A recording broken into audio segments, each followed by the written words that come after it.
नमस्कार। आज का दिन बिहार के बच्चों के लिए, बिहार में तैयारी करने वाले जितने भी अभ्यर्थी हैं उनके लिए बहुत ही अच्छा दिन है, क्योंकि 9 वर्षों के बाद आज बिहार एसएससी सचिवालय जो 10+2 लेवल का एग्जाम होता है उसका नोटिफिकेशन आ गया है। और हम ये कहना चाहेंगे कि जितने भी बिहार के वैसे युवा जो रात दिन मेहनत में इंतजार कर रहे थे और मेहनत में लगे हुए थे, अब आपको थोड़ा सा सब्र करना है और अपने मेहनत में 4 चांद लगाना है। अब चुकना नहीं है इस बार। तो अब क्या इसका सिलेबस रहेगा, क्या प्रारूप रहेगा, कैसे हम तैयारी करेंगे कम समय में, क्योंकि समय तो अभी है, अभी तो नोटिफिकेशन ही आया है, लेकिन इस बार किसी को चुकना नहीं है। बहुत अच्छी वैकेंसी है। तो अभी हम पूरा विस्तृत जानकारी नवीन सर से लेंगे और वो हम लोगों को गाइडलाइन करेंगे कि हम लोग का प्रारूप कैसा होना चाहिए, तैयारी करने के दौरान क्या क्या ध्यान देने योग्य बातें होंगी। ऐसा नहीं कि तैयारी में लग जाना है। इसका सिलेबस, इसके पैटर्न पूरे बारीकी को नवीन सर से, चूंकि बहुत अच्छा अनुभव सर के पास है और चूंकि खास करके सचिवालय पर इनका इतना अच्छा कंसंट्रेशन रहा है जो 9 साल के बाद आया है, तो हमें लगता है कि बहुत ही अच्छा बेनिफिट आपको होगा। नवीन सर के द्वारा बताए गए हर एक गाइड को ध्यान से समझना है, सुनना है और लग जाना है तैयारी में। तो अभी हम नवीन सर को देते हैं। नवीन सर आपको पूरा गाइडलाइन करेंगे, बिहार सचिवालय से संबंधित सारी जानकारी आपको देंगे। ध्यान पूर्वक सुनिएगा इस सूचना को।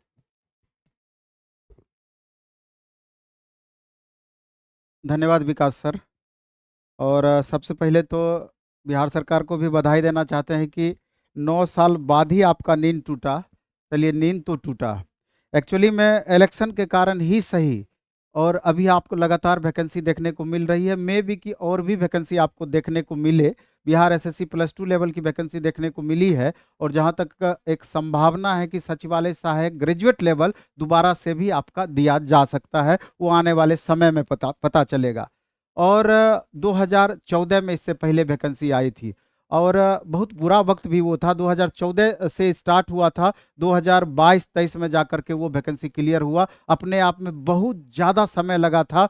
और स्टूडेंट को बिहार एसएससी के वैकेंसी के संदर्भ में कुछ कुछ बातों को तो एकदम गांठ बांध लेनी चाहिए, खास करके डॉक्यूमेंट से रिलेटेड, खास करके एनसीएल से रिलेटेड। इस लेकर के इसमें आप देखेंगे इसके नोटिफिकेशन में गौर से कि जो भी डॉक्यूमेंट से रिलेटेड बातें कही गई है उसको एकदम अक्षरशः पालन करना है। वहां पर थोड़ा सा भी अगर कमी या चूक होता है तो ये बिहार गवर्नमेंट या बिहार एसएससी बहुत रुलाने वाला सब दिन से काम करता रहा है। इसलिए इस बात पे गौर करना है।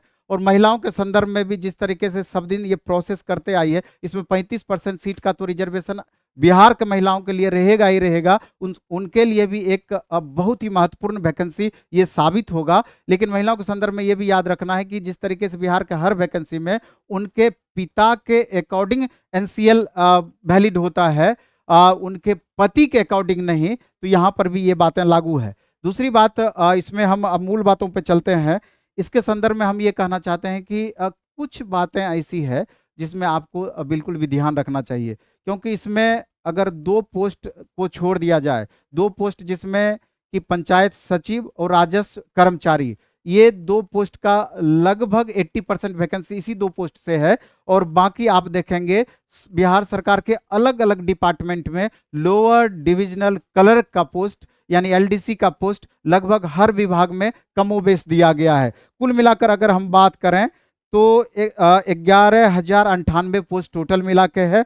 और जिसमें 1930 पोस्ट एलडीसी का अलग अलग डिपार्टमेंट से है, और राजस्व कर्मचारी का 4614 पोस्ट है, और पंचायत सचिव का 4554 पोस्ट है।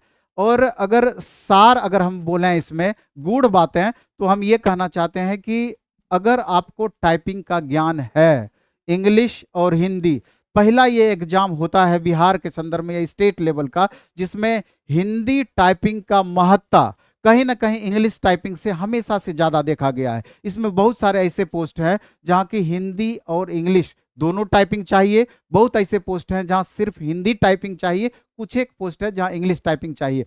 और हमेशा से हम बोलते आ रहे हैं कि अगर आप जनरल कॉम्पिटिटिव एग्जाम्स की तैयारी करते हैं, टाइपिंग का ज्ञान आपको होना ही चाहिए, वो कभी ना कभी आपको प्लस कर देगा। इसलिए जिस हिसाब से आप सिलेबस का आप तैयारी करने की कोशिश करते हैं, उसी हिसाब से आपको थोड़ा समय निकाल करके टाइपिंग में भी आपको देना चाहिए। अभी जो ये वैकेंसी आई है, अभी तो लगभग इस महीने के लास्ट से फॉर्म भराना स्टार्ट होगा, नवंबर लास्ट तक इसका फॉर्म भरने का डेट रहेगा, तो कम से कम 4, साढ़े 4, 5 महीने के बाद ही एग्जाम संभव हो पाएगा। बहुत ज़्यादा समय इस बार लेने की उम्मीद नहीं है। इस बीच में टाइपिंग आप अच्छे से कर सकते हैं। और दूसरा, बहुत पोस्ट में इसमें वांछनीय योग्यता के रूप में आपका कंप्यूटर भी खोजता है। कंप्यूटर में वर्ड का ज्ञान आपका होना चाहिए, और भी कुछ कंप्यूटर से रिलेटेड है उसका ज्ञान आपका होना चाहिए, और 6 महीना का कंप्यूटर का सर्टिफिकेट भी बहुत पोस्ट में इसमें चाहिए होगा। और उसका भी सिर्फ आप सर्टिफिकेट ही प्राप्त कर लें, मेरे ख्याल से ऐसा उचित नहीं है। उसका आपको ज्ञान भी होना चाहिए, क्योंकि इसके वेरिफिकेशन में पिछली बार देखा गया है कि इससे रिलेटेड कंप्यूटर से रिलेटेड कुछ क्वेश्चंस भी पूछ दिया गया कि जहां बच्चों को बहुत ज्यादा ज्ञान नहीं था, सिर्फ सर्टिफिकेट यूज किए थे, सर्टिफिकेट लिए थे, तो वहां पर थोड़ा परेशानी फील हुआ। तो दूसरी बात ये भी कहना चाहेंगे कि जहां से भी आप सर्टिफिकेट लेंगे, हम मानते हैं कि बहुत बच्चे ऐसे हैं कि दिमाग लगा करके कहीं कहीं से सर्टिफिकेट पुराने डेट में उपलब्ध करने की कोशिश करते हैं, लेकिन जिस तरीके से पिछले बार देखा गया कि अनुभव की ये बातें हैं कि 5 साल, 6 साल, 7 साल के बाद सर्टिफिकेट की जरूरत पड़ा बाद में वेरिफिकेशन के टाइम में, तो पता चला कि कितना इंस्टीट्यूट जो उस समय सर्टिफिकेट दिए थे बाद में उसका अता पता ही नहीं था, फर्जरी तरीके से सर्टिफिकेट प्रोवाइड कर दिए थे, बाद में उन बच्चों को दिक्कत भी हुआ। इसलिए जो भी बच्चे सर्टिफिकेट लेने की कोशिश करेंगे उनको देखना है कि रजिस्टर्ड संस्थान है कि नहीं है, भागने वाला संस्थान तो नहीं है। इन बातों पर निश्चित रूप से गौर आपको करना होगा उस समय। चलिए अब मूल चीज पे आते हैं, कुछ बातें हम यहां देखते हैं। ये देखिए, ये आपका इसका नोटिफिकेशन है। नोटिफिकेशन का मूल बात तो हम बता ही दिए हैं, लेकिन आप यहां देख सकते हैं नोटिफिकेशन में कि 27 सितंबर से फॉर्म भरना प्रारंभ होगा और 11 नवंबर तक इसका फॉर्म भराते रहेगा, लास्ट डेट है। इसमें आप देख रहे हैं कि निम्न वर्गीय लिपिक का मैक्सिमम पथ निर्माण विभाग में, मद्य निषेध उत्पाद विभाग में, गृह विभाग में, गृह आरक्षित शाखा, श्रम संसाधन विभाग में, अल्पसंख्यक कल्याण विभाग में, पर्यावरण वन एवं जलवायु परिवर्तन, लगभग विभाग में आपका एलडीसी लेवल का पोस्ट आपका दिया हुआ। ये सब तो आप डिटेल देख ही लेंगे। बाकी राजस्व कर्मचारी और पंचायत सचिव के बारे में हम बता ही दिए हैं। कुल मिलाकर के आप देख सकते हैं कि 11,098 पोस्ट टोटल मिलाकर के आपका दिया हुआ। यहाँ कुल मिलाकर के 11,098 पोस्ट दिया हुआ है, और कोटिवार पोस्ट भी यहाँ पर आपको अलग अलग व्याख्या करके दिया हुआ है। और बाकी जो आरक्षण का नियम होता है कि दिव्यांगता की प्रकृति के अनुसार उसके हिसाब से आपका बहुत सारा सीट का इसमें दिया गया है कि कितने परसेंट किसका सीट आरक्षण में रहेगा। लेकिन इसमें मूल चीज जो हम देखना चाहेंगे और जो आपको बताना चाहते हैं कि आरक्षण का जो नियम है उसका तो पूरी तरीके से फॉलो किया ही जा रहा है। हम मूल चीज इसमें आएंगे सिलेबस पर कि किस तरह का क्वेश्चन आपका पूछा जाना है। इसका एज का क्राइटेरिया जहां तक है उसके बारे में बता देना चाहते हैं कि 18 साल से हम इसको देखेंगे या नहीं देखेंगे, हमको सारा कुछ याद ही है, इतना ज़्यादा इसके बारे में एक्सपीरियंस है कि हमको कुछ देखने की बहुत ज़्यादा जरूरत नहीं है। आप इसका देख लीजिएगा पूरा नोटिफिकेशन। 18 साल से 37 साल इसका एज लिमिट है, और महिलाओं के लिए 40 साल, और जो आरक्षण का नियम होता है कैटेगरी वाइज SC ST के लिए 45 साल, बाकी के लिए आपको 3 साल का एज का ग्रेस मिलता है। इसके अलावा आप देखेंगे कि जहां तक सिलेबस का बात है तो सिलेबस पहले तो एग्जाम जो इसका होता है, पहले CBT 1 मतलब PT का एग्जाम होगा, इसके बाद मेन एग्जाम होगा, इसके बाद जो संबंधित टाइपिंग टेस्ट या फिर कंप्यूटर से रिलेटेड टेस्ट किया जाएगा उसका अलग होना है। और जो PT का सिलेबस होता है इसमें 150 क्वेश्चन पूछा जाता है। 150 क्वेश्चन जो कि पूरी तरीके से ऑब्जेक्टिव बेस्ड क्वेश्चन होता है, ऑब्जेक्टिव, और इसमें 1/4 निगेटिव होता है। 150 क्वेश्चन में देखेंगे कि 25 क्वेश्चन साइंस सेक्शन से होगा, 25 क्वेश्चन आप 50 क्वेश्चन आर्ट्स मतलब history, polity, economy, geography, current affairs, static, GK, 2, 4, 5 question Bihar section मिला के 50 क्वेश्चन होगा। 25 क्वेश्चन आपका 25 क्वेश्चन साइंस से होगा, यानी GS सेक्शन से 75 question, 25 science, 50 arts, current affairs, static मिला के और बिहार मिला करके। बाकी 50% यानी 75 क्वेश्चन में 25 क्वेश्चन अर्थमेटिक से होगा और 50 क्वेश्चन सिर्फ और सिर्फ रीजनिंग से होगा। यहां गौर ये करना है कि मैथ और रीजनिंग 50% वेटेज, 175 क्वेश्चन, और ये दोनों ऐसा पेपर है कि 100% स्कोरर सब्जेक्ट है। अगर यहां पर आपका कंसेप्ट क्लियर है तो 75 में 74 ला सकते हैं, 75 में 75 ला सकते हैं, 70 प्लस मार्क्स आप ला सकते हैं। लेकिन जीएस में आप दावा नहीं कर सकते हैं, कितना भी आपका बेहतर पकड़ हो, 75 में 75 आप ला पाइएगा। इसलिए इस दो पेपर को शुरू से आपको बेहतर करके अगर रिजल्ट आप चाहते हैं तो आपको चलना होगा। ये पीटी की बात हम बोले, अगर इसके मेंस की बात करें तो वहां 2 सीटिंग में इसका एग्जाम होना है। एक सीटिंग में हिंदी होगा जो कि क्वालिफाइंग नेचर का होगा, और दूसरा होगा कि यही पीटी का सिलेबस फिर आपका मेंस में चला जाता है। 150 क्वेश्चन सब्जेक्ट वाइज जो व्याख्या किए हैं, यही आपका सिलेबस वहां पर भी रहता है।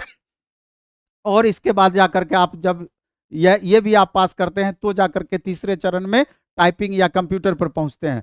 पीटी का रिजल्ट आपका 5 गुना दिया जाता है, 5 गुना बच्चे मेंस में भाग लेते हैं। तो कुल मिलाकर के सारांश आपका यही है। और जनरली देखा जाता है कि पीटी का जो कट ऑफ होता है 105 110 प्लस अगर आपका मार्क्स आ रहा है तो वैसे उस पर आपका रिजल्ट निर्भर करता है, उस पर रिजल्ट आने लगता है। कैटेगरी बाय कैटेगरी जो रूल है वो वैरी करता है। 35% महिलाओं के लिए रिजर्वेशन है, लेकिन जो ये कट ऑफ वाली बात हम बोले, ये क्वेश्चन के प्रकृति पर निर्भर करेगा। क्वेश्चन का लेवल अगर स्वाभाविक है कि अगर थोड़ा टफ दे दिया जाएगा, कट ऑफ उससे प्रभावित होगा, और क्वेश्चन आसान करेगा तो कट ऑफ निश्चित रूप से उसे प्रभावित होकर के ज्यादा जाएगा। तो कमोबेश आपका मूल चीज यही है, देखने लायक चीज यही है। बाकी तो जब इसका नोटिफिकेशन आ गया है तो आप खुद भी इसका पूरा डिटेल देख सकते हैं। लेकिन इसके एक सप्ताह पहले भी इससे रिलेटेड एक वीडियो हम बनाए थे। एग्जाम टूर वाले को हम इसका एक इंटरव्यू भी दिए थे। लगभग 1.25 लाख से ऊपर बच्चे भी उस समय देखे थे, और बहुत स्टूडेंट अलर्ट होकर के तैयारी में भी लग गए थे। और इसका ऐसा सिलेबस है, हमेशा से खास करके हिंदी भाषी क्षेत्रों के अगर स्टूडेंट की बात करें, खास करके बिहार की अगर हम बात करें, तो हमेशा से बिहार के बच्चों को इसका सिलेबस अट्रैक्ट करते रहा है। चूंकि यहाँ इंग्लिश की भागीदारी नहीं होती है, इसलिए मैक्सिमम बच्चे जो कि रेलवे की तैयारी करते हैं, बिहार दरोगा, बिहार पुलिस या बीपीएससी या कमीशन की तैयारी करते हैं, हमेशा से इस सिलेबस में खुद को कंफर्ट पाते हैं। हाँ, अलग बात है कि जो कमीशन का तैयारी करते हैं, दरोगा या बीपीएससी का, या वहाँ उनको थोड़ा मैथ रीजनिंग सेक्शन में प्रॉब्लम हो सकता है।